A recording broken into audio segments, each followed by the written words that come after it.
আজকে আমরা পঞ্চম শ্রেণীর বাংলা বইয়ের পাঠ ১ অর্থাৎ পৃষ্ঠা নাম্বার ১, ২, ৩, ৪, ৫ এর সকল সমাধান সম্পর্কে জানব।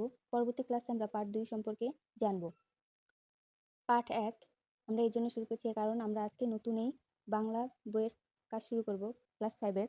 এতদিন আমরা চতুর্থ শ্রেণীর ক্লাস করেছি, আজকে থেকে আমরা পঞ্চম শ্রেণীর ক্লাস শুরু করলাম। পাঠ ১ এ কি আছে দেখি। বৈচিত্র্যময় বাংলাদেশ। এটি একটি গল্প। এই গল্পটি অনেক বড়। যদি আমি এটি পড়তে যাই তাহলে এই ক্লাসটি অনেক বড় হয়ে যাবে, ভিডিওটি লং হয়ে যাবে, তাই আমরা এর সারমর্মটা বলে নিচ্ছি। এই সারমর্মটা এরকম যে বাংলাদেশের বিভিন্ন ভাষা জাতিগোষ্ঠী যেমন চাকমা, মারমা, সাঁওতাল, ধর্ম পেশার মানুষ যেমন কৃষক, জেলে, তাঁতি রয়েছে। সবার পোশাক, উৎসব এবং জীবনযাত্রার চমৎকার ভিন্নতা রয়েছে। এই বৈচিত্র্যে ও পারস্পরিক সম্প্রীতিই বাংলাদেশকে সুন্দর করে তুলেছে। চেহারা বা পেশায় যতই অমিল থাকুক না কেন, দেশের প্রতি ভালোবাসা সবারই এক এবং অবিচ্ছেদ্য। অর্থাৎ যে মানুষই যেরকম পেশারই হোক না কেন সবাই দেশকে ভালোবাসে। এখন আমরা অনুশীলন ভিত্তিক পড়া শুরু করব, সমাধান দেব। তবে তোমাদেরকে অবশ্যই বলে রাখি আমার চ্যানেলটি সাবস্ক্রাইব করে রাখবে যাতে পরবর্তীতে আমি ভিডিও আপলোড করার সাথে সাথেই তোমরা নোটিফিকেশন পেয়ে আমার ক্লাসটি করতে পারো। তো প্রথমে এখানে আছে দেখো যে শব্দের অর্থ জেনে নিই। এখানে কিছু শব্দ আছে যেগুলোর অর্থ এখানে ডান সাইডে দেওয়া আছে। যেমন উদযাপন, পালন। ক্ষুদ্র জাতিগোষ্ঠী, আলাদা সংস্কৃতি বৈশিষ্ট্য সম্পন্ন সম্প্রদায়, জীবিকা নির্বাহ, জীবনযাপন, ট্রাক্টর, চাষের কাজে ব্যবহার করা হয় এমন যান্ত্রিক লাঙল। বৈচিত্র্য, নানান ধরন, স্বাচ্ছন্দ্য, আরাম বা স্বস্তি, হাঁড়িকুড়ি, হাঁড়ি, কলসি ইত্যাদি। হাপড়, কামারের চুল্লিতে হাওয়া দেওয়ার নলযুক্ত চামড়ার তৈরি থলে। এই জিনিসগুলো তোমরা মুখস্থ করবে, এটা পরীক্ষায় আসে 5 মার্কের। তারপর দেখো অনুশীলন ভিত্তিক কি আছে।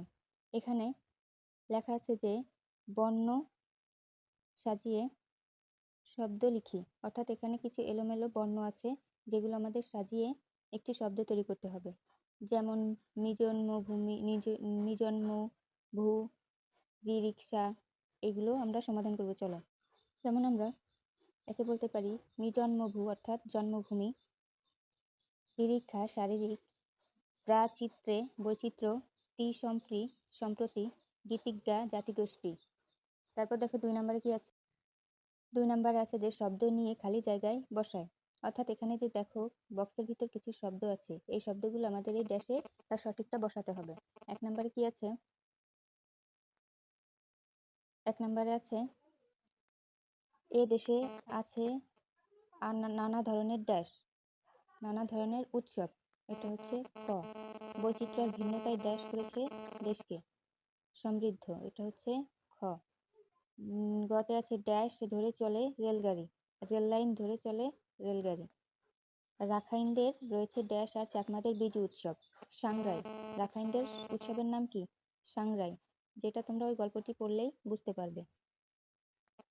নম্বরে আছে মানুষ যে ধরনের কাজ করে ড্যাশ নির্বাহ করে সেই কাজকে তার পেশা বলে। জীবিকা, মানুষ যে ধরনের কাজ করে জীবিকা নির্বাহ করে, এটা হচ্ছে ওমো।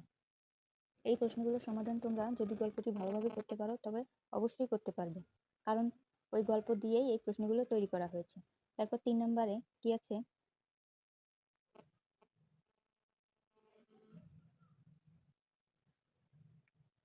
3 নম্বরে আছে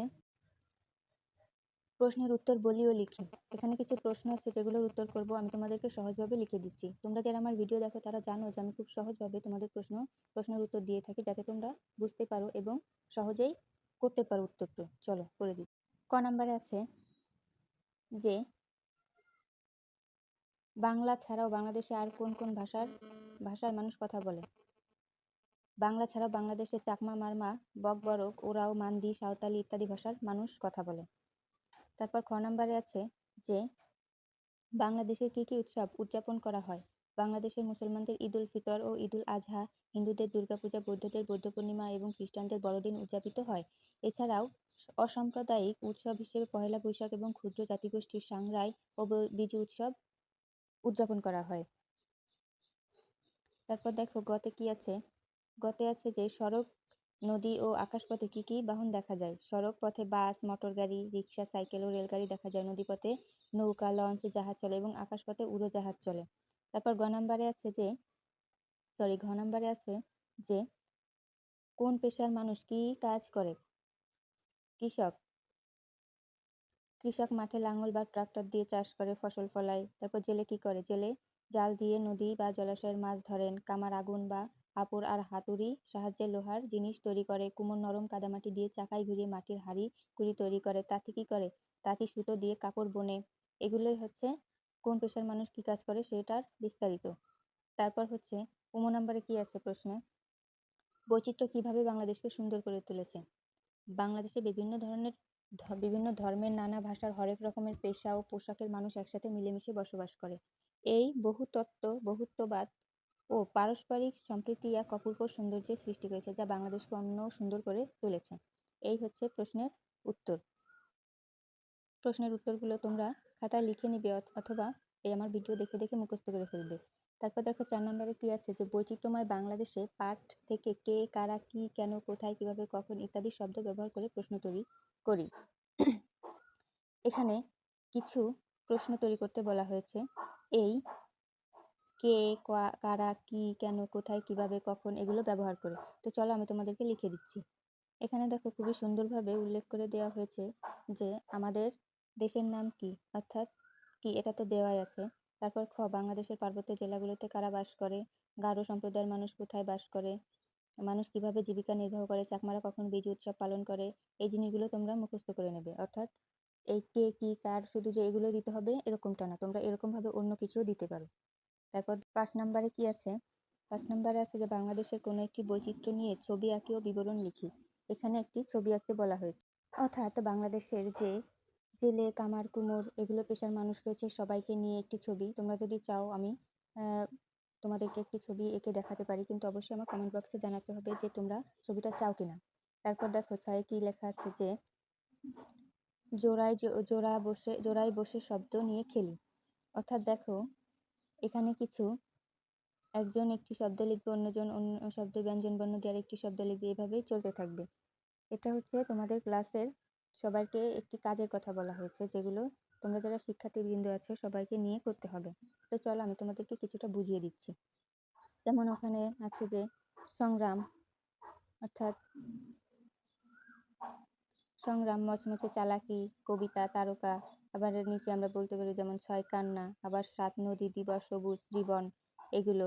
তারপর নিচের দিক থেকে নেমে আমরা দিতে পারি যে 11 নরম, মাথা তালা, লাল লাঙল, লবণ, নক্ষত্র 3, নয়ন নরম এগুলো। আশা করি বুঝতে পেরেছো। তোমাদের এ বিষয়ে মনে হয় না আর কোনো সমস্যা থাকবে। পরবর্তীতে আমরা পার্ট 2 সম্পর্কে আলোচনা করব।